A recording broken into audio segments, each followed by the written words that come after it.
Hey everybody, Chris here. I'm here with Duff and I got a black cat with me too. Come out here to hear a ghost story about a snake.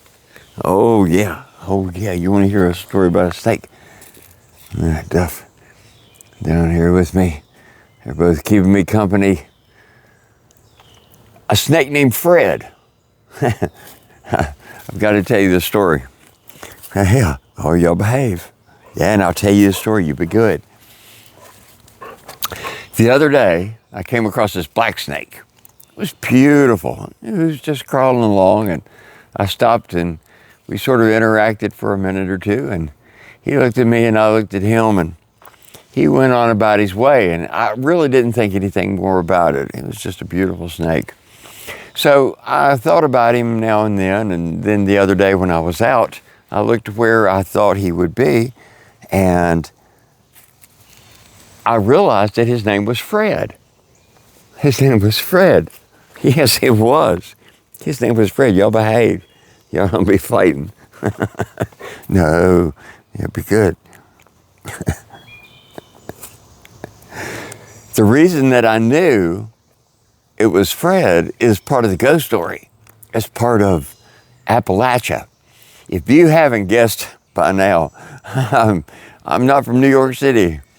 I am in Southwest Virginia. I am in Blacksburg. It's a college town, but my family is generational to Appalachia. And the beauty about the Appalachian Mountains is that they are so old, and our energy is so old, and we've gone round and round and round and round the same spot. My family originally came into Montgomery County in the mid-1700s, and this is all we've ever gotten. I tell people we didn't get far. But let me get back to telling you how I knew the snake's name was Fred.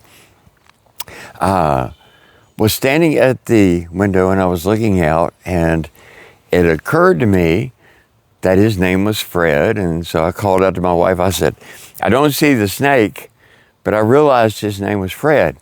And then I thought, it occurred to me that the snake didn't know why his name was Fred either. I could just almost hear him think, I don't know why my name is Fred.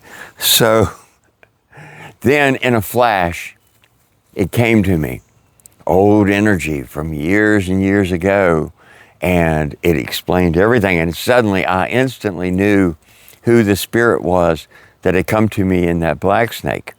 So let me tell you, when I was a child, I'd grown up in my grandmother's house in the country in Reiner, and the man that had lived across the street, his name was Fred Roop.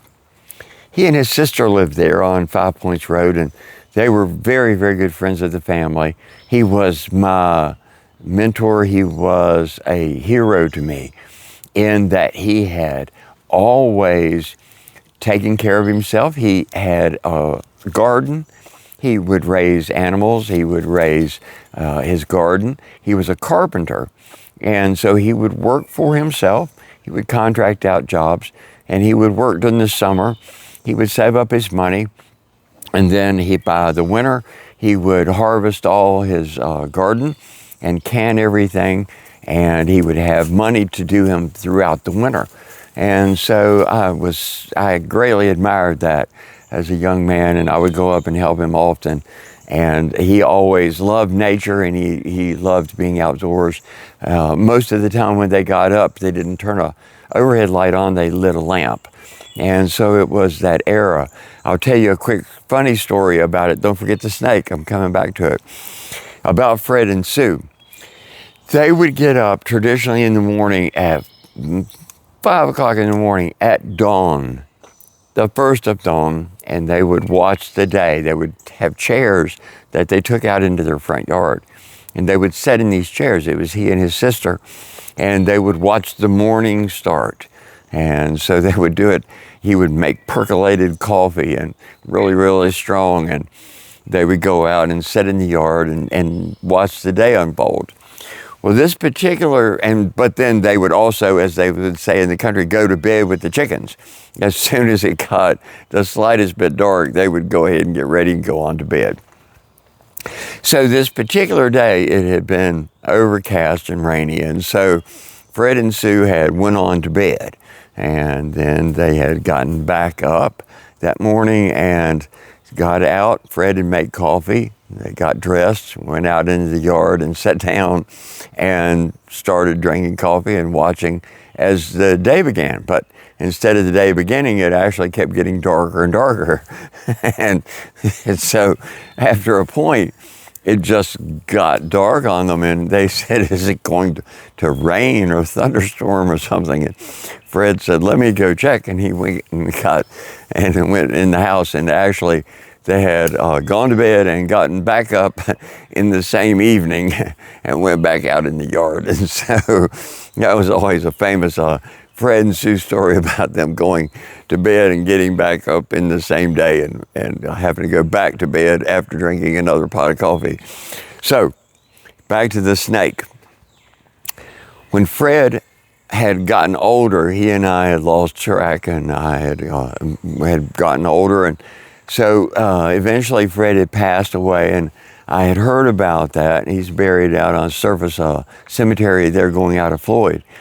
But the thing that they said was family had gone up after a day or so had passed, and on Fred's tombstone there was a black snake, and the black snake was coiled up, and it was laying there, and it had died. And so there was this big, dead black snake on top of Fred Roop's tombstone. So in the creepy way that in Appalachia we put things together, and so I put that together instantly, I thought, oh, that's Fred Roop. That's the reason that name came to me so clear across time, was that black snake's name was Fred. So I haven't seen Fred in the last day or so. I hope he's doing well. I hope Fred Roop's energy is doing well wherever it is in the universe, because he was a very dear friend of mine. And I hope that you all are doing well, and that you enjoyed an Appalachian ghost story with Black Cat and Duff with me. They've gone on. They weren't all that enthralled with the story. Thank you so much for watching, and I will see you next time. Bye-bye.